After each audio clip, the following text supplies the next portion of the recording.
இந்த சோல்ஜர் கையில கன் எடுத்து அவர் டீம்மேட்ஸே ஏம் பண்றாரு. அவங்க யாரும் இவர பார்த்து பயப்படாம சிரிக்கிறாங்க. அதுல ஒரு சோல்ஜர் எந்திரிச்சு இவர் கன்ன பிடிக்கிறாரு. இன்னொருத்தர் அவர் கன்னத்திலே அறையிறாரு. இந்த சோல்ஜர் கன்ன கீழ போட்டுட்டு அமைதியா வெளிய போயிட்டாரு. அப்பயும் அவர பார்த்து சிரிச்சுக்கிட்டு இருக்காங்க. அப்போ ரூம்குள்ள ஒரு கிரனேட் வந்து விழுது.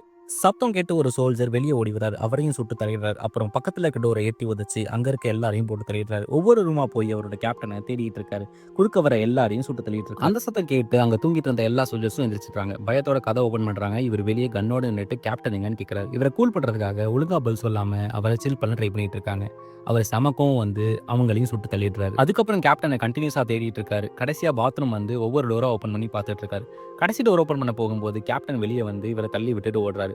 இவரை கேப்டன் காலிலே சுட்டு படுக்க வச்சிடுறாரு. இவரையும் முடிச்சிடலான்னு ட்ரிகர் அழுத்தும் போது புல்லட் காலி. உடனே கன்னை திருப்பி பிடிச்சி மண்டை மேலேயே போட்டு கேப்டன் கதையும் முடிச்சிடுறாரு. அதுக்கப்புறம் ஸ்பெஷல் ஃபோர்ஸ் அங்கே வந்து இவரை லாக் பண்ணிடுறாங்க. இவரும் கன்னை கீழே போட்டுட்டு சரண்டர் ஆயிடுறாரு. அவரை ஏன் இப்படி பண்ணீங்கன்னு விசாரிக்கும் போது தான் தெரியுது, கேப்டனும் டீம்மேட்ஸும் சேர்ந்து இவரை ரொம்ப மோசமாக ராக் பண்ணியிருக்காங்க. குப்பை தொட்டியில் கிடைக்கிற சாப்பாடெல்லாம் சாப்பிட வச்சிருக்காங்க. அது மட்டும் இல்லாமல் கண்ணாடியை பார்த்து ராக் பேப்பர் சீர் ஆட சொல்லியிருக்காங்க. அதை பார்த்து பயங்கரமாக சிரிப்பாங்களாம். இது எல்லாத்தையுமே பொறுத்துட்டு அமைதியாக தான் இருந்தது. ஒரு நாள் கேப்டன் புள்ளி பண்ணுறன்ற பேரில் நான் இன்னும் கொஞ்ச நாள் ரிட்டையர் ஆக போகிறேன், நொண்டி நொண்டி நடக்கிற உங்கள் அம்மாவோட இன்னொரு காலையும் உடைக்க போகிறேன்னு சொல்லியிருக்காரு. அதில் ட்ரிகர் ஆகி தான் இவர் இவ்வளவும் பண்ணியிருக்காரு. கடைசியில் இன்வெஸ்டிகேஷன்லாம் முடிஞ்சு அவங்க அம்மா வந்து நின்னப்போ எல்லா சோல்ஜர்ஸும் தலை குனிஞ்சு நின்னாங்க. இந்த மாதிரி இன்ட்ரெஸ்டிங் கண்டென்ட்க்கு சப்ஸ்கிரைப் பண்ணிக்கோங்க. நான் உங்களை நெக்ஸ்ட் வீடியோவில் பார்க்குறேன். Until then bye by.